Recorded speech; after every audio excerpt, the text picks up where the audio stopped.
প্রজাতন্ত্র দিবসের কুচকাওয়াজ শেষ হলেও প্রশ্ন থেকে যায়, আজ দেশের জনগণ কেমন আছে? আর প্রজাতন্ত্র দিবস আমাদের মনে করিয়ে দেয়, স্বাধীনতা শুধু পাওয়া নয়, তা রক্ষা করাও দায়িত্ব। একদিকে ভারত এগোচ্ছে প্রযুক্তি, মহাকাশ গবেষণা ও অর্থনীতিতে, ডিজিটাল পরিষেবা গ্রাম পর্যন্ত পৌঁছেছে, তরুণ সমাজ নতুন উদ্যোগে আগ্রহী। অন্যদিকে বেকারত্ব, মূল্যবৃদ্ধি, কৃষকের উদ্বেগ ও সামাজিক বৈষম্যের প্রশ্ন এখনো রয়ে গেছে। শহরের নাগরিকরা উন্নয়ন ও সুযোগের কথা বলছেন, গ্রাম পাহাড়ে শোনা যাচ্ছে সংগ্রামের গল্প। গণতন্ত্র আছে, কিন্তু কার্যকারিতা নিয়ে প্রশ্ন তুলছেন অনেকেই। মত প্রকাশের স্বাধীনতা আছে, তবে সহনশীলতার সীমা নিয়ে বিতর্কও আছে। 1950 সালের 26শে জানুয়ারি ভারত আনুষ্ঠানিকভাবে নিজের সংবিধান কার্যকর করে এবং একটি সার্বভৌম সমাজতান্ত্রিক ধর্মনিরপেক্ষ গণতান্ত্রিক প্রজাতন্ত্র হিসেবে আত্মপ্রকাশ করে। ব্রিটিশ শাসন থেকে মুক্তি পাওয়ার পর দেশ পরিচালনার নিজস্ব আইন ও কাঠামো কার্যকর হওয়ায় দিনটি হল প্রজাতন্ত্র দিবস। এই দিনটি পালনের মূল উদ্দেশ্য সংবিধানের প্রতি শ্রদ্ধা জানানো, নাগরিক অধিকার ও কর্তব্য স্মরণ করা, গণতন্ত্রের মূল্যবোধকে পুনরায় দৃঢ় করা। ভারতের শক্তি তার জনগণ, যারা প্রশ্ন করতে জানে, আবার দেশকে ভালোবাসতেও জানে। তাই প্রজাতন্ত্র দিবস 2026 আমাদের সামনে একটা আয়না ধরেছে। কেমন আছে দেশ এবং কেমন আছে দেশবাসী? কেন এই দিনটি দেশবাসীকে গর্বিত করে? নমস্কার, আমি দীপেন, আর আপনারা দেখছেন নিউজ ভ্যানগার্ড। দেশের 77তম প্রজাতন্ত্র দিবসের সন্ধ্যায় আপনাদের সবাইকে আরো একবার জানাই প্রজাতন্ত্র দিবসের শুভেচ্ছা। এই দিনটির তাৎপর্য, দেশের প্রতি নাগরিকদের কর্তব্য ও নাগরিকদের অধিকার নিয়ে একটি আলোচনায় আজ আমার সাথে কলকাতা থেকে ভার্চুয়ালি জুড়ে গেছেন বিশিষ্ট সাংবাদিক ত্রিদীপ ভট্টাচার্য, এবং কৈলাসহর থেকে জুড়ে গেছেন ভার্চুয়ালি বিশিষ্ট সমাজকর্মী ভাস্কর ঘোষ অধিকারী। আপনাদের দুজনকেই স্বাগত অনুষ্ঠানে। ত্রিদীপ বাবু, আজ 77 বছরে পা দিল ভারতীয় প্রজাতন্ত্র। উন্নয়নের পরিসংখ্যান একদিকে, আর সাধারণ মানুষের দৈনন্দিন বাস্তবতা অন্যদিকে। আপনার মতে আজকের ভারত কি সংখ্যায় এগোচ্ছে, নাকি মানুষের জীবন মানেও সমানভাবে এগোচ্ছে? কেমন আছে দেশ, কেমন আছে দেশবাসী? দিনটার নাম হচ্ছে সাধারণতন্ত্র দিবস, দিনটার নাম হচ্ছে প্রজাতন্ত্র দিবস। প্রজাদের তন্ত্র চলছে কিনা, প্রজাদের ভালো রাখার কাজ চলছে কিনা, এটাই আজকের দিনে মূল বিচার্য হওয়া দরকার ছিল। অথচ আমরা কি দেখছি? ভাষার নামে, জাতের নামে, ধর্মের নামে, খাদ্যের নামে, অর্থের নামে দেশে এখন বিভাজনের রাজনীতি চলছে। বড়লোক ক্রমশ বড়লোক হচ্ছেন, গরিব ক্রমশ গরিব হচ্ছেন। মধ্যবিত্ত যে শ্রেণীটা তৈরি হয়েছিল, সেই শ্রেণী প্রতি মুহূর্তে ভয় আর আতঙ্কে আছে। যে মানুষগুলো গলা তুলে প্রশ্ন করতে পারতেন, সেই মানুষেরা প্রশ্ন করতে ভয় পাচ্ছেন। কারণ দেশে গণতন্ত্রের যে পরিসর ছিল, সেই গণতান্ত্রিক পরিসরটাই গত এক দশকে ক্রমশ ছোট হতে হতে এমন এক জায়গায় পরিণত হয়েছে যেখানে প্রশ্ন করার অর্থ হচ্ছে হয় জেলের ভিতরে থাকতে হবে বিনা বিচারে, যেমন করে জেলের ভিতরে জেএনইউর 2 ছাত্রকে আটকে রাখা হয়েছে, যাদেরকে জামিন দিতে ভয় পাচ্ছেন। ঠিক উল্টো দিকে আরো একটা ছবি এই 77তম প্রজাতন্ত্র দিবসের প্রাক্কালেই উঠে এসেছে। আদানি নামে এক ব্যবসায়ীর ফেরেববাজির নাম। 2023 সালে প্রথম রিপোর্ট প্রকাশ হওয়ার পর মনে করা হয়েছিল নিজেই সামলে নেবে তারা। 2026 সালে জানুয়ারিতে ফের একই রিপোর্ট, একই অভিযোগ, একই ধস। প্রায় 1 লক্ষ কোটি টাকার বেশি বাজার থেকে বৈদেশিক মুদ্রা, বৈদেশিক মুদ্রা উধাও। এই যুক্তিকে দেশ এগোচ্ছে, এই যুক্তিকে ক্রমশ মিথ্যা প্রমাণ করছে। তাহলে কেন এই প্রশ্ন উঠছে? যদি তাই হয়, তাহলে এই রাষ্ট্রের যে ক্ষতির দায় কে নেবে? কোন বিদেশি কোম্পানি আমার এখানে ইনভেস্ট করবার আগে 4 বার ভাববে। যে আদানি আম্বানিদের জন্য এক নীতি চলে, অন্যান্য কোম্পানিদের জন্য আরেক নীতি চলে, তাহলে কোথায় গিয়ে আমরা দাঁড়াবো? সুতরাং প্রজাতন্ত্র দিবসে প্রজারা যে ভালো আছে এমন কথা বুক বাজিয়ে এখনো ভারত সরকার বলতে পারেন না। বরং বলা উচিত ভারতের প্রজারা আতঙ্কে আছে, ভয়ে আছে। কালকে আমার ফ্রিজে যদি কোনো বিশেষ কিছু মাংস পাওয়া যায়, আমার বাড়িটাও জ্বালিয়ে দেওয়া হতে পারে, আমার বাড়িতেও বুলডোজার চলতে পারে। আর এই অংশের এক সচেতন প্রক্রিয়া। ত্রিদীপ বাবু, এই যে মাংসের কথাটা আপনি বললেন যে আমার বাড়ির পেছনে যদি অন্য কোনো ধরনের মাংস পাওয়া যায় তাহলে আমার বাড়ি জ্বালিয়ে দিতে পারে, এই সংস্কৃতি কি আমাদের দেশে আজকের নতুন কোনো সংস্কৃতি, নাকি এটা যুগ যুগ ধরে চলে আসছে এই সংস্কৃতি? না, এ তো কখনো হয়নি। আগে ছিল না? আমি সুকিয়া স্ট্রিটে বড় হয়েছি, আমার বাড়ির পাশে ছিল রাজা বাজার। সেখান থেকে যখন আজানের ধ্বনি হতো সকালবেলা, আমার বৃদ্ধা হিন্দু ঘরের বিধবা ঠাকুমা আমাদের দুই ভাইকে ডেকে বলতো, দাদু ভাইরা উচ্ছা পড়ো, আজানের ধ্বনি শোনা গেছে, তোমাকে সকালবেলা স্কুল আছে। আমরা আজানের ধ্বনি শুনে সকালবেলা ঘুম থেকে উঠেছি। আপনি আজানের ধ্বনি শুনে সকালবেলা ঘুম থেকে উঠেছেন, কেউ বা হরে কৃষ্ণ শুনে ঘুম থেকে উঠেছে। প্রশ্ন সেখানে নয় বঙ্গভঙ্গ কেন হলো, দেশ ভাগ কেন হলো, তাহলে নতুন কোনো বিষয় তো নয়। এটা জাতি, একটা ধর্মের ভিত্তিতে দেশ ভাগ হয়ে গেল। এখন এই সংস্কৃতিটাকেই ভুলিয়ে দেওয়া হচ্ছে। হ্যাঁ, এখন এই সংস্কৃতিটাকেই ভুলিয়ে দেওয়া হচ্ছে। সহনশীলতার যে সংস্কৃতি, বহুদা বিভক্ত ভারতবর্ষের সাংস্কৃতিক যে রাজনৈতিক, ভাষাগত, পোশাকগত, অভ্যাসগত যে বৈচিত্র্য, এই বৈচিত্র্যের মধ্যে ঐক্যটাই সংবিধানের মূল স্পিরিট। না, আমি যেটা বলছিলাম, আমার প্রশ্ন হচ্ছে অন্য জায়গায় ছিল। ত্রিদীপ বাবু আমার প্রশ্ন ছিল এই সংস্কৃতিটা কি নতুন কোন সংস্কৃতি যেটা আমরা আজকে বলছি? এটা ভারতবর্ষে এই মুহূর্তে নেই, সেটা আমি দাবি করছি না, কিন্তু আমি বলছি যে এই সংস্কৃতিটা যেটা আপনি বললেন যে আমার বাড়ির পেছনে যদি অন্য মাংস পাওয়া যায় তাহলে আমার বাড়ি জ্বালিয়ে দেওয়া যেতে পারে, সেই সংস্কৃতি তো ভারতবর্ষে আগেও ছিল, এখনো আছে, স্বাধীনতার আগেও এই সংস্কৃতি দেখা গেছে। আমি সেটাই বলতে চাইছিলাম। আগে আগে আগে যে ঘটনাগুলো ঘটেছিল সেগুলো খুব বিচ্ছিন্ন ঘটনা ছিল। এখন 1,00,000 এখন উত্তরপ্রদেশে ওই ভদ্রকের নামটা আমার মনে পড়ছে কি, 1,00,000 না কি নাম যেন, ওনাকে পিটিয়ে মারা হয়, কারণ মনে করা হয়েছিল তার টিফিন বক্সে গরুর মাংস আছে। ওকে, এইসব ধরনের ঘটনা কখনোই সমর্থনযোগ্য নয়। তবে আমি এই জায়গাতে আপনার সঙ্গে সহমত পোষণ করতে পারলাম না যে সংস্কৃতিটা এখনই, কেন ভারতবর্ষকে যতবার ভাগ করতে চাওয়া হয়েছে বা ভারতবর্ষকে যতবার খণ্ডিত করা হয়েছে, ইস্যু এখানেই ছিল শুধু, যেটা আপনি বললেন এক্ষুনি। আসবো আপনার কাছে। আজ আমরা প্রজাতন্ত্র দিবসের দিন, তার মানে আপনিও স্বীকার করে নিচ্ছেন ভারত বিভাজনের চক্রান্ত যতবার হয়েছে ততবার এই ভাষাগত, সংস্কৃতিগত, ধর্মগত যে বিভাজন, সেই বিভাজনকে প্রকট করা হয়েছে। ভাষাগত সেই বঙ্গভঙ্গ করা হয়েছে, আমরা দাঁড়িয়ে আছি। বঙ্গভঙ্গ করা হয়েছে, দেশ ভাগ করা হয়েছে। ভারতেই শুধু ভারতবর্ষেরই দায়িত্ব ছিল শুধু ঐক্য করা, সবাইকে নিয়ে চলা। বাকিরা যারা ভাগ হয়ে গেছে তাদের কোনো দায়িত্ব ছিল না। এটা আমরা কি করে মেনে নেব বলুন? চলুন আমরা সেই বিষয়ে আজকে তর্কে যাচ্ছি না। আজ প্রজাতন্ত্র দিবস, দেশের নাগরিকরা, আপনি শুরুটা যেভাবে করেছিলেন বা যেটা বলতে চাইছিলেন, আমরা সেই বিষয়টা নিয়ে আলোচনা করব যদি সময় পাই শেষের দিকে। ভাস্কর বাবুর কাছে যাব। ভাস্কর বাবু, যেটা জানার যে এই মুহূর্তে প্রজাতন্ত্র দিবস, ৭৭তম প্রজাতন্ত্র দিবসের এই সন্ধ্যায় দাঁড়িয়ে আপনার কি মনে হয়, ভারত কি শুধু সংখ্যায় এগোচ্ছে নাকি ভারতের নাগরিকদের জীবন মানও সমানভাবে এগোচ্ছে? না, দেখুন, প্রজাতন্ত্র দিবসের পরে সংখ্যা যেহেতু ব্যাপারটা চলে আসে যে কততম সংখ্যা প্রজাতন্ত্র দিবস, সুতরাং সেদিক দিয়ে বিবেচনা করলে নিশ্চয়ই তার উন্নতি তো হয়েছে, সেটা আমরা অস্বীকার করতে পারবো। তবে মূল ভিত্তি যে জায়গাটা রয়ে গেছে কিছু কিছু ক্ষেত্রে, সেই জায়গাটা উন্নতি আমাদের আরো হয়তো ব্যাপক করতে কাজ করতে হবে। যেমন ধরতে পারেন দারিদ্রতা, বেকারত্ব, সেই সমস্যাগুলি কিন্তু আমাদের কাছে একটি চিরন্তন সমস্যা হিসেবে এখনো রয়ে গেছে।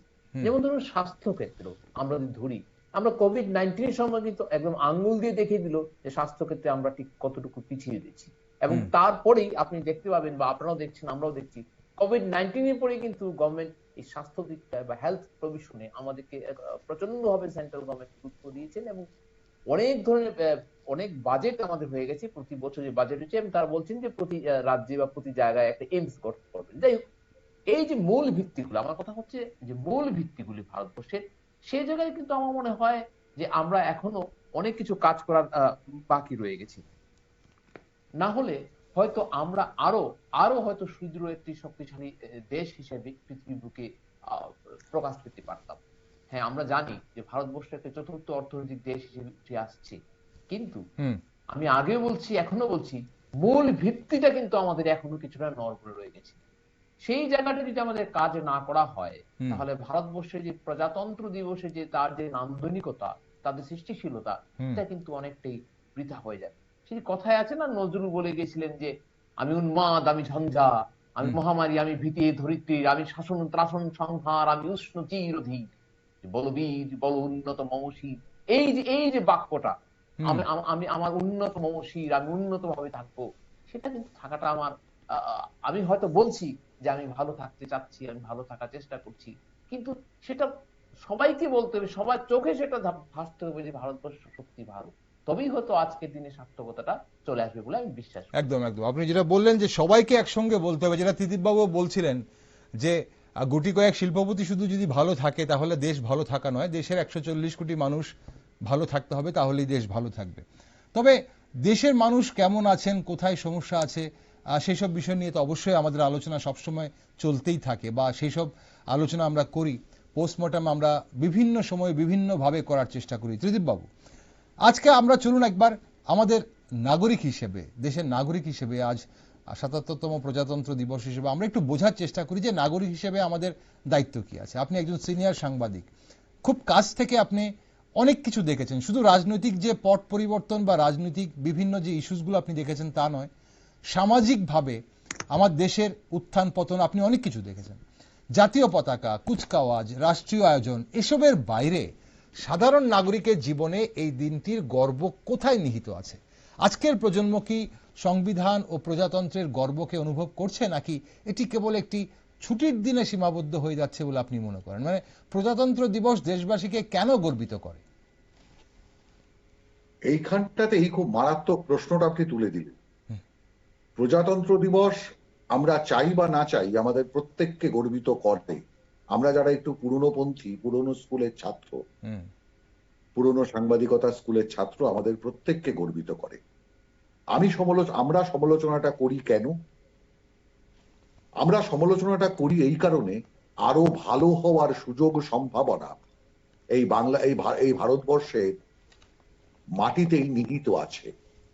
যে 140 কোটি 42 কোটি মানুষের হাত আছে, হুম ইন্টু 2 করলে 280 কোটি মানুষের হাত, তারা কাজ চাইছে। সেই কাজকে আমরা নিশ্চয়তা দিতে পারিনি। এই নিশ্চয়তা দরকার ছিল 77 বছর বয়সে। 142 কোটি মানুষের একজোড়া পা আছে। নরেন্দ্র মোদী প্রথমবার 2014 সালে যখন প্রধানমন্ত্রী হন, তখন তিনি একটা অসাধারণ বক্তৃতা করেছিলেন। হুম প্রধানমন্ত্রী হিসেবে শপথ নেওয়ার পর তিনি বলেছিলেন যে 140 কোটি মানুষ যদি একটা কদম করে এগোয়, তাহলে আমরা 140 কোটি কদম এগিয়ে যেতে পারি। একদম। সংসদের সিঁড়িকে প্রণাম করে দেশের 14তম প্রধানমন্ত্রী এই কথা বলেছিলেন। আমিও সে কথাই বলছি। হুম তাহলে প্রজাতন্ত্র দিবসের সংবিধান আমাদের যে 6টা মাত্র মৌলিক অধিকার দিয়েছে, সেই সমতার অধিকার, রাইট টু ইকুয়ালিটি, অনুচ্ছেদ 14 থেকে 18, যেখানে বলা হচ্ছে আইন এবং আইনের চোখে সমতা, ধর্ম, বর্ণ, জাতি, লিঙ্গ, জন্মস্থানের ভিত্তিতে বৈষম্য নিষিদ্ধকরণ, এবং সরকারি চাকরিতে সমান সুযোগ দেওয়া। সরকারি চাকরি প্রতিদিন কমছে। ব্যাংক, বীমা, রেল, যেখানে সবচেয়ে বেশি চাকরিরত, কমছে। সেগুলোকে বিক্রি করে দেওয়া হচ্ছে বেসরকারি হাতে, যে কথাটা আমি বলতে চাইছিলাম। তাহলে বেসরকারীকরণ এবং রাষ্ট্রের হাতের সম্পদকে বিক্রি করে দিয়ে রাষ্ট্রের সঙ্গে বিশ্বাসঘাতকতা করছে রাষ্ট্রের সরকার। তার বিরোধিতা করছি, প্রজাতন্ত্রের বিরোধিতা আমরা করছি না। 2 নম্বর, স্বাধীনতার অধিকার। আমি সমতার অধিকারে আরো অনেকগুলো পয়েন্ট আমি বলতে পারতাম, সেই পয়েন্টগুলো আমি বলবো না, অনুষ্ঠানের এখন সময় যদি খুব elaborate বেশি করি নেই, আমরা অনেক সময় সংক্ষিপ্তভাবে লেগে যাব যাবে। একদম। এরপরে হচ্ছে স্বাধীনতার অধিকার, হুম। অনুচ্ছেদ 19 থেকে 22, যেখানে বলছে বাক প্রকাশের স্বাধীনতা, মত প্রকাশের স্বাধীনতা, সমাবেশ সংগঠন করবার, চলাচল করবার, বসবাস করবার, পেশা ব্যবসা করবার স্বাধীনতা হুম। কোথায়? আমি একটা বিরোধী দল সেই সভা করতে গেলে সরকারের পুলিশ অনুমতি দেয় না, অনুমতি পেতে গেলে আদালতে যেতে হয়, আদালত অনুমতি দিলে সেখানে শাসক দলের লোকেরা এসে হামলা করে, আমরা সভা সমাবেশ করতে পারি না, কারণ আমি সরকারের বিরোধিতা করছি। এই যে অধিকার, এই অধিকারে হস্তক্ষেপ হচ্ছে। তাহলে প্রশ্ন হলো, এই right to freedom, right to equality, এই দুটো অধিকার থেকে সম্পূর্ণভাবে আমরা বঞ্চিত হবার দিকে যাচ্ছি। নাম্বার 3, শোষণের বিরুদ্ধে অধিকার, রাইট এগেইনস্ট এক্সপ্লয়টেশন। 23 থেকে 24 নম্বর অনুচ্ছেদেরা বলা আছে মানব পাচার। আমার ভারতবর্ষ থেকে সবচেয়ে বেশি নারী পাচার হয় এখন, আজকের দিনেও। জোরপূর্বক শ্রম এবং 14 বছরের কম বয়সীদের ঝুঁকিপূর্ণ কাজে নিয়োগ আইনের খাতায় লেখা আছে। কিন্তু আপনার পাড়ার চায়ের দোকানে দেখুন, আমার পাড়ার চায়ের দোকানে আসি, আমার বাজারে যাই, 14 বছরের নিচে ছেলেগুলো যারা স্কুলে যাওয়ার কথা ছিল, নতুন স্কুলে ইউনিফর্ম পরে যার স্কুলে যাওয়ার কথা ছিল, সেই বাচ্চাগুলোকে তার পরিশ্রম দিতে হচ্ছে। কয়লা খাদানে যান, ইট ভাটায় যান, ওকে। কেন? আমরা সমাধান করতে পারিনি। 4 নম্বর, right to freedom of religion, অনুচ্ছেদ 25 থেকে 28, যে কোনো ধর্ম গ্রহণ, পালন এবং প্রচারের স্বাধীনতা থাকবে। ধর্মীয় বিষয়ে নিজস্ব ব্যবস্থাপনায় অধিকার নিশ্চিত করতে হবে। আর এটাকে এখন উল্টোভাবে ব্যবহার করা হচ্ছে। আমরা যারা সংখ্যাগরিষ্ঠের ধর্ম, সেই সংখ্যাগরিষ্ঠের ধর্ম পালন করবার অধিকার থাকবে, সংখ্যালঘুদের ধর্ম পালন করার অধিকার থাকবে না। বিভিন্ন জায়গায় নিষেধাজ্ঞা জারি করা হচ্ছে। আবার উল্টো ভাবে পশ্চিমবঙ্গে আমরা সম্প্রতি দেখছি যে কিছু কিছু স্কুলে বলা হচ্ছে সরস্বতী আরাধনা বন্ধ করে দেওয়া হবে, কারণ সেখানে নাকি অন্য ধর্মাবলী ছেলেমেয়েরা পড়াশোনা করছেন, ছাত্রছাত্রী পড়াশোনা করছেন। ইয়ার কি হচ্ছে ভারতবর্ষের সংবিধানের সঙ্গে? অনুচ্ছেদ 29 থেকে 30, কালচারাল এন্ড এডুকেশনাল রাইটস, সংস্কৃতি এবং শিক্ষা সংক্রান্ত যে অধিকার, যেখানে বলছে নাগরিকদের সংস্কৃতি, ভাষা, লিপি সংরক্ষণ, সংখ্যালঘু সম্প্রদায়ের শিক্ষা প্রতিষ্ঠান স্থাপন এবং পরিচালনার অধিকার দেওয়া হয়েছে। কোথায় বলুন তো এই সংখ্যালঘুকে একই স্রোতে নিয়ে এসে কাজ করবার কথা হচ্ছে? মধ্যপ্রদেশ থেকে আপনি ছত্তিশগড় পর্যন্ত হেঁটে যান, বিস্তীর্ণ অঞ্চলে আদিবাসী যে এলাকা, সেই আদিবাসী এলাকা দখল করে নেওয়া হচ্ছে, জল জঙ্গল জমি দখল করে নেওয়া হচ্ছে, দিয়ে দেওয়া হচ্ছে বেসরকারি হাতে। যান আপনি গুজরাটে, যেখানে রাজস্থানে, গুজরাটে, যেখানে আরাবল্লী ধ্বংস করে একটা বিশেষ কর্পোরেট গ্রুপকে তুলে দেওয়া হচ্ছে। সংবিধান সিদ্ধান্ত আদালত জানিয়ে দিচ্ছে 100 মিটারের উপর নাকি তার আরাবল্লী নয়।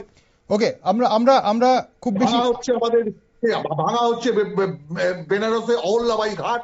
ওকে, ত্রিদীপ বাবু, ইতিহাসকে নষ্ট করা হচ্ছে। ত্রিদীপ বাবু, আমার কাছে প্রশ্ন হচ্ছে, এই সংস্কৃতি শিক্ষা সংক্রান্ত যে অধিকার, সে অধিকারকেও তো ক্ষুণ্ণ করা হচ্ছে এই সময় দাঁড়িয়ে। ওকে, সেই অধিকার নিয়ে আমরা সেই অধিকারগুলো নিয়ে ত্রিদীপ বাবু, অনুচ্ছেদ 32, সাংবিধানিক প্রতিকারের অধিকার, রাইট টু কনস্টিটিউশনাল রেমেডিজ। এই মৌলিক অধিকার বলবৎ করবার জন্য সুপ্রিম কোর্টে আবেদন করবার অধিকার আছে, যেটাকে মহাসড়ক সনদ বা ম্যাগনা কার্টা বলা হচ্ছে। এগুলি নাগরিকদের মানবিক মর্যাদা, দায়িত্ব বিকাশের জন্য অপরিহার্য। এগুলি বিচারযোগ্য, অর্থাৎ কোনো অধিকার লঙ্ঘিত হলে নাগরিক আদালতে যেতে পারে। ত্রিদীপ বাবু, আমরা বিস্তারিত অনুষ্ঠানের সময় ফুরিয়ে যাচ্ছে। ত্রিদীপ বাবু, আর বিস্তারিত যেতে পারছি না। প্রশ্ন হচ্ছে, আপনার যে অধিকারের কথাগুলো বললেন, সেগুলো একজন সচেতন নাগরিক সবাই এই অধিকারগুলোর কথা জানে, এবং কি পরিস্থিতিতে আপনি আপনার অবস্থান রাখলেন। এখন প্রশ্ন হচ্ছে যে এইখানেই বিপদ। না না সবাই তাহলে এই সবাই অধিকারের যদি কথা জানতেন, জানে না বলছেন আপনি? সবাই যদি জানতেন তাহলে তারা প্রশ্ন করতেন। ওকে, আপনি আপনি সবাই জানে না, জানেন না, আপনি আজকের জানে না দিনেও আর জানেন প্রশ্ন না, করার মধ্যে ৭৭ পার্থক্য বছর আছে। জানেন না। জানে না এবং প্রশ্ন করার মধ্যে পার্থক্য আছে। কিন্তু আমরা অধিকারের না, কথাটা জানে না বলেই যতটা জোর প্রশ্নটা দিয়ে করে না। বলি, আমরা অধিকারের কথাগুলো যতটা জোর দিয়ে বলি বা অধিকারের কথাগুলো যতটা জোর দিয়ে আমি মানুষকে বোঝাতে চাই, আমরা কর্তব্য পালনের জায়গায় ততটা সমানভাবে সচেতন কিনা, এটাও কিন্তু একটা বিরাট বড় প্রশ্ন। আমি আসবো আপনার কাছে। একদম সেই কারণে শিক্ষার অধিকারকে সর্বজনীন করতে হবে। শিক্ষা না হলে এই ত্রিদীপ বাবু, অধিকার সম্পর্কে জানবার যে শিক্ষাই কৌতূহল, শিক্ষাই সেটাই যদি তৈরি হয় না। শিক্ষাই যদি একমাত্র সচেতন হতো, তাহলে আপনার কলকাতা শহরে আরজিকর কাণ্ড হতো না। কারণ ওখানে যারা অভিযুক্ত হতো না তারা তো। তারা হতো অতিরিক্ত না তো। শিক্ষিত। আমি তো স্বীকার করি, সুশিক্ষিত একদম আর শিক্ষিতের আমি তো মধ্যে স্বীকার পার্থক্য করি, হয় না। একদম। আমি আসবো তো আপনার স্বীকার কাছে, করি হয় না। আসবো ত্রিদীপ বাবু আপনার কাছে। ভাস্কর বাবুর কাছে যাই। ভাস্কর বাবু বসে আছেন অনেকক্ষণ। ভাস্কর বাবু, আপনার কি মনে হয় এই জায়গাটাতে, এই যে আজকের যে প্রজাতন্ত্র দিবসের দিনটাকে আমরা সেখানে কি একটা ছুটির দিন হিসেবে কি আমরা মানে এটাকে পালন করার একটা সীমাবদ্ধতায় চলে যাচ্ছি? মানে প্রজাতন্ত্র দিবস দেশবাসীকে কেন গর্বিত করবে, সে জায়গাটা কি দেশবাসী জানে? দেখুন, দিলীপ বাবু যেভাবে বললেন যে অনুচ্ছেদ ধরে কথা বললেন, হুম, সেটা যদি আমিও আলোচনা শুরু করি তাহলে সময়টা অনেকটা গড়াবে এবং সারা রাত একদম লাগবে। অনুষ্ঠান শেষ হয়ে সুতরাং যাবে সেই একদম। ব্যাপারে সে অনুষ্ঠান শেষ হয়ে যাবে। সুতরাং সারা রাত যেহেতু আমাদের পক্ষে সম্ভব নয় নির্দিষ্ট সময় সীমাতে আলোচনা করা, হুম ঘটনাটা এই জায়গায়, আজ 90-এর দশকে থেকে আমি যখন চিন্তা করতাম বা আমরা যখন ছিলাম, তখন আমরা যেভাবে প্রজাতন্ত্র দিবসকে আমরা উদযাপন করেছি আর এখন অর্ধ শতাব্দীর কাছাকাছি এসে আমরা যখন উদযাপন করছি, নিশ্চয়ই কোথাও একটা তফাৎ আছেই। হুম কারণ ব্যাপারটা এই জায়গায়, এখন আমি যুবক বা যুবতী বা নবযৌবনের যারা আছে তাদেরকে যদি আমি জিজ্ঞেস করি আজকের দিনটা কি দিন, অনেক সময় আমি নিজেও ভিড়মি খেয়ে গেছি। তারা বলছে স্বাধীনতা দিবস, প্রজাতন্ত্র দিবস কিন্তু কোথাও বলছে না। একদম প্রত্যক্ষ আমি কথা বললাম। এবং সেই ছেলেটি সেই মেয়েটি কিন্তু হাইলি এডুকেটেড এবং সেই এডুকেশনটা হচ্ছে ডিজিটাল এডুকেশন। সেই যে আমাদের যে পুঁথি বই, হ্যাঁ, আমাদের যে পুঁথি বই পড়ে যে এডুকেশন, বা ধরুন এই এই যে আমার দিকে রেক রেক কি বই কেনা, সেটা কিন্তু নেই। ধরুন পুজো বার্ষিকী আমি আমি নিজে এবার পুজো বার্ষিকী কিনলাম, 5-6টা পুজো বার্ষিকী কিনলাম, সেটা নেই। সেই পড়াশোনাটা হচ্ছে ডিজিটাল পড়াশোনা। সেই দিক দিয়ে ওরা বলছে আজকে স্বাধীনতা দিবস ভালোভাবে উদযাপন করেছি। সেই কারণেই 90-এর দশকে যখন আমরা দেখতাম যে সারা দিন ব্যাপী একটি অনুষ্ঠান হতো, কালচার অনুষ্ঠান হতো, এখন আমি আমার শহরে, আমি জেলা সদরে আছি, ত্রিপুরার 8টি জেলার মধ্যে একটি জেলা ঊনকোটি জেলা, সেই জেলা সদরে আছি, তার বড় ইনফ্রাস্ট্রাকচার আছে। আমি সেখানে দায়িত্ব নিয়ে বলছি দুপুর 11টা বা 12টার পরে রাস্তাঘাটে একটি কোথাও লোক নেই, পুরো রাস্তাঘাট খালি, ময়দানে কেউ নেই। পুরো যেখানে অনুষ্ঠান হয়েছে সেই প্যারাডেল কুচকাওয়াজে দেখতে কেউ খুব বেশি একটা লোক আসেননি এবারও। কারণ ঘটনাটা হচ্ছে এই জায়গায় মানুষ অনেকটা ছুটির মেজাজে আছেন, ছুটির মুডে আছেন। তারা কি বুঝতে চাইছেন জানছি না। আর আমাকে যদি বলেন যে আমাদের ইয়াং জেনারেশনটা কি ভাবছে এই প্রজাতন্ত্র দিবস নিয়ে, আমি বললাম সেটা অনেক সময় ভিন্ন ভাবছি আমি স্বাধীনতা দিবস বলি। আর একান্তই যারা পড়াশোনা করছেন বা যারা প্রজাতন্ত্র দিবস নিয়ে ভাবনা চিন্তা করছেন, তারা ওই শুধুমাত্র আজকের দিনটাকে কিন্তু প্রজাতন্ত্র দিবসে নিয়ে চিন্তা ভাবনা করছেন। কোথাও হয়তো বিতর্ক প্রতিযোগিতায় অংশগ্রহণ করছেন, কোথাও হয়তো কুইজ প্রতিযোগিতায় অংশগ্রহণ করছেন, সীমাবদ্ধতা এতটুকুই। আর একটা অংশ আমার মনে হয় কোথাও যেন আছেন যে আজকের দিনটাকে একটু মুরগির মাংস দিয়ে ভালো করে রান্না করে খেয়ে ঘেটে ঠিক, মানে পুরোটা দিন আমি আজ প্রজাতন্ত্র দিবস ছুটির দিন পালন করা, ছুটির দিন পালন করা। ছুটির দিনে ঠিক। ভাস্কর বাবু, এই যে মানে ত্রিদীপ বাবু যেগুলো বলছিলেন বা যে কথাগুলো বলছিলেন, এই যে সংবিধান সমতার কথা বলে, ন্যায়ের কথা বলে, মানে বাস্তবে কি দেশের প্রান্তিক মানুষ, আপনার কি মনে হয় বাস্তবে দেশের প্রান্তিক মানুষ, শ্রমিক, কৃষক বা আদিবাসী, সংখ্যালঘু, তারা সংবিধানের সুরক্ষা সমানভাবে পাচ্ছেন? আপনি কি দেখছেন, আপনার কি মনে হয়, না পেলেও কোথায় একটা ফাঁক থেকে যাচ্ছে? দেখুন, আমি যদি থানায় যাই, আমি ধরুন আমি কোনো একটা কিছুর বিরুদ্ধে যদি এফআইআর করতে লাগে, ফার্স্ট ইনফরমেশন রিপোর্ট যদি করতে লাগে বা জিডি এন্ট্রি করতে লাগে, আমাকে হয়তো থানার বড়বাবু, থানার ওসি যিনি আছেন বা SDPO sub division police officer, আমাকে হয়তো চেয়ারটা টেনে দিয়ে আমার এফআইআর বা জিডিটা নিয়ে নেবেন। ঘটনা এটাই। কারণ উনি জানেন আমি না নিলেও আমি সেই কাগজটা বাড়িতে এনে আমি অনলাইনে কিন্তু এফআইআর করে নিতে পারবো, সেই প্রভিশন আমার আছে এবং সেটা করা সম্ভব। কিন্তু আপনি যে বললেন ব্যাপারটা বলেন প্রান্তিক, ত্রিপুরা রাজ্যের অন্যতম একটি চা বাগান হচ্ছে মনুভেলি চা বাগান। সেটা ত্রিপুরা রাজ্য নয়, উত্তর পূর্বাঞ্চলের মধ্যে একটা সর্ববৃহৎ চা বাগান হচ্ছে মনুভেলি চা বাগান। এবং সেই চা বাগান আমার কৈলাসহর একদম কাছে, একদম সন্নিকটে, শুধুমাত্র এখান থেকে 5-6 কিলোমিটার দূরে, 6-7 কিলোমিটার। এবার সেই এলাকার প্রান্তিক যে লোকগুলো আছেন, প্রান্তিক যে লোকগুলো আমার সমস্যাগুলি ফেস করছেন, উনি কিন্তু থানায় এসে যদি এফআইআর না নেয়, ওনারা কিন্তু একদম হাঁটু মুড়ি দিয়ে বসে থাকছেন। সেই লোকগুলো আমি ফেস করেছি, আমি প্রবলেমগুলো দেখেছি, একদম সামনাসামনি থেকে দেখছি। আমি কিছুটা যেহেতু সংবাদ মাধ্যমের সঙ্গে যুক্ত আছি, আমি তো একদম সরাসরি দেখি যে লোকগুলো কি ধরনের প্রবলেম ফেস করছেন। একটা ছোট্ট একটা ঘটনার কথা বলি। আমাদের এখানে একজন এসডিএম ছিলেন, ওনার নাম ছিলেন আমি ওনার নামটা বলছি না। বাবু, অনুষ্ঠানের সময় ফুরিয়ে যাচ্ছে, একটু তাড়াতাড়ি যেতে হবে আমাদের। হ্যাঁ হ্যাঁ হ্যাঁ হ্যাঁ, উনি উনি উনি ওনার কাছে কিন্তু একদল মানুষ এসেছিল যে আমাদের রেশন কার্ড নেই। উনি হতভম্ব হয়ে গেছেন যে রেশন কার্ড নেই, হতে পারে এই ব্যবস্থা এখন আছে? বলুন হ্যাঁ, রেশন কার্ড নেই, কারণ থাকলে আমরা কোথাও গেছি, কোথাও হারিয়ে গেছি, নিয়ে আমরা চাল ডাল লাগে। সেই এসডিএম স্যার কিন্তু নিজের উদ্যোগে চাল ডাল গুলি দিয়েছিলেন। এই জায়গায় ঘটনাটা হচ্ছে, তাহলে কি হচ্ছে? সাম্যের যে দৃষ্টিটা, সাম্য বলে আমরা যে জিনিসটা চিৎকার করি, আমরা শহরে যারা আছি, সেই জিনিসটা হয়তো শহরে কিছুটা উপভোগ করছি, কিন্তু প্রান্তিক যারা আছেন, একদম প্রান্ত সীমায় যারা আছেন, যারা আদিবাসী এখন আছেন, তারা কিন্তু এখনো সেই জিনিসটা উপভোগ করছেন না। সেই বৈষম্য এখনো রয়েছে, ঠিক। ভাস্করবাবু, একটা শেষ প্রশ্ন, আপনার কাছে আর ফিরে আসার সময় পাবো না। শেষ প্রশ্ন, দুজনের কাছে একই প্রশ্ন রাখবো। আলোচনা করার খুব বেশি সময় পাইনি আজ আমরা, তবুও আজকের এই বিষয়টাতে অনেক বেশি আলোচনার দিক বেরিয়ে এলো। বিশেষ করে ত্রিদীপ বাবু কিছু দিক বের করে দিয়েছেন, যেগুলোতে আগামী দিনে হয়তো আমরা এখানে আলোচনা করতে পারবো সেই বিষয়গুলো নিয়ে। তবে এই মুহূর্তে দেশের কাছে আজকে ৭৭তম প্রজাতন্ত্র দিবসের এই সন্ধ্যায় দাঁড়িয়ে খুব ছোট্ট করে পয়েন্ট ওয়াইজ আপনাদের কাছে কি মনে হয়, দেশের কাছে সবচেয়ে বড় চ্যালেঞ্জ কি এই মুহূর্তে? অর্থনৈতিক বৈষম্য, সামাজিক বিভাজন, নাকি নাগরিক উদাসীনতা? মানে ভবিষ্যৎ ভারতের জন্য সবচেয়ে বড় চ্যালেঞ্জ কি বলে মনে করেন? প্রথমে ভাস্করবাবু। প্রথম আমার যে জিনিসটা হয় দারিদ্র দূরীকরণ। একদম আমার প্রাথমিক যে ফেজটা মনে হয় দারিদ্র দূরীকরণ। এই জায়গাটা যদি আমরা ভালোভাবে কাজ করতে পারি, তাহলে নিশ্চয়ই আমরা চতুর্থ অর্থনীতি নয়, দ্বিতীয় অর্থনীতি। একদম একদম জলজ্যান্ত উদাহরণ হচ্ছে চীন। তার প্রোডাকশন ইউনিট দিয়ে তার দারিদ্রতা দূর করে নিয়ে সে যে জায়গায় চলে গেছে, আমরা কিন্তু তাকে এখনো ধরতে অনেকটাই বাকি আছে। সুতরাং আপনি যদি আমাকে একদম পয়েন্ট ওয়াইজ আলোচনা করেন, পয়েন্ট ওয়াইজ কথা বলতে বলেন, আমি বলবো we have to drive away the poverty. আমরা যদি পভার্টি দূর করতে পারি, দারিদ্র দূরীকরণ, ওকে। আর কোন চ্যালেঞ্জ আপনার কাছে মনে হচ্ছে এই মুহূর্তে দেশের সামনে আছে বলে, যেটা এটা এর পরে দ্বিতীয় কোনো পয়েন্টে কিছু রাখবেন আপনি?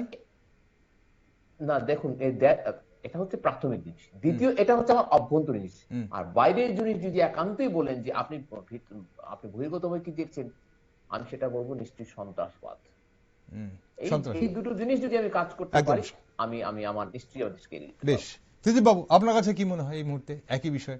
ভারতবর্ষের কাছে 140 কোটির দেশ, 140 কোটির দেশ, প্রত্যেকটা মানুষের হাতে আজকের দিনে যদি 100 টাকা করে তুলে দিতে হয়, তাহলে 14,000 কোটি টাকার ব্যবস্থা করতে হয়।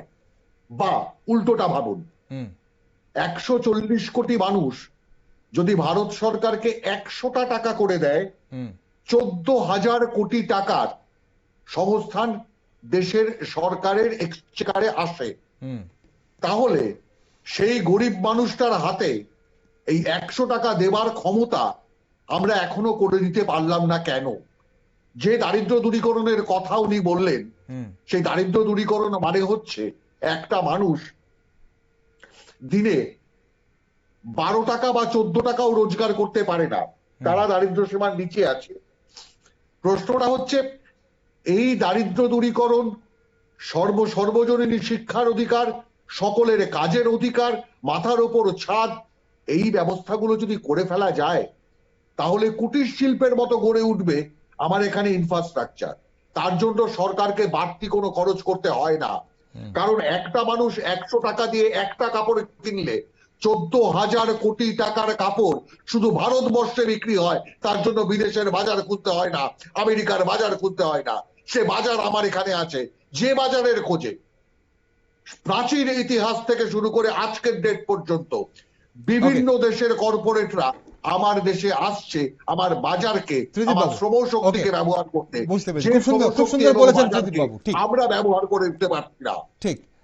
আপনি সেই আজকের প্রজাতন্ত্র অন্তত এইটুকু শপথ দিক, হুম 140 কোটি মানুষের দারিদ্র দূরীকরণের পাশাপাশি শিক্ষার অধিকার, কাজের অধিকার এবং মাথার উপর ছাদের অধিকার, বিভিন্ন অধিকার যেন নিশ্চিত হয় মানুষের। ভারতবর্ষ বর্গ নিয়ে একদম, এগোবে। অসংখ্য ধন্যবাদ। বিভিন্ন মানুষের, জনগণের অধিকার যেন নিশ্চিত হয়, দারিদ্র দূরীকরণের কথাও আপনারা বললেন। অসংখ্য ধন্যবাদ দুজনকে। দিলীপ বাবু আপনাকেও ধন্যবাদ, ভাস্কর বাবু আপনাকেও ধন্যবাদ। আজ সংক্ষিপ্ত আলোচনায় আপনারা বক্তব্য রাখলেন। দুজনকেই প্রজাতন্ত্র দিবসের ৭৭তম প্রজাতন্ত্র দিবসের শুভেচ্ছা আরো একবার। ধন্যবাদ। দর্শক বন্ধুরা, আজকের এই প্রজাতন্ত্র দিবসের সন্ধ্যায় আলোচনা শেষে একটাই কথা স্পষ্ট, যে দেশ গড়ে ওঠে তার নাগরিকদের আচরণ, চিন্তা এবং দায়িত্ববোধে। সংবিধান আমাদের অধিকার দিয়েছে, কিন্তু সেই অধিকার টিকিয়ে রাখার ভারও কিন্তু আমাদের কাঁধেই আছে। গণতন্ত্র কেবল ভোট দেওয়ার মাধ্যমে সীমাবদ্ধ নয়। সত্য বলা, অন্যায়ের বিরুদ্ধে প্রশ্ন করা, ভিন্ন মতকে সম্মান করা এবং সমাজের দুর্বল মানুষের পাশে দাঁড়ানো, এই সবই কিন্তু নাগরিক দায়িত্বের অঙ্গ। আজ যদি আমরা সচেতন হই, দায়িত্বশীল হই, তবে ভবিষ্যতের ভারত আরো শক্ত, আরো ন্যায্য হয়ে উঠবে। দেশ মানে শুধু মাটি তো নয়, দেশ মানে মানুষ, আর সেই মানুষের প্রতি দায়বদ্ধতাই প্রকৃত দেশপ্রেম। আপনাদের সবাইকে আরো একবার ৭৭তম প্রজাতন্ত্র দিবসের শুভেচ্ছা। দেশ দুনিয়া সব নিউজ, আপডেট এবং টকশো দেখার জন্য চোখ রাখুন শুধুমাত্র নিউজ ভ্যানগার্ডে।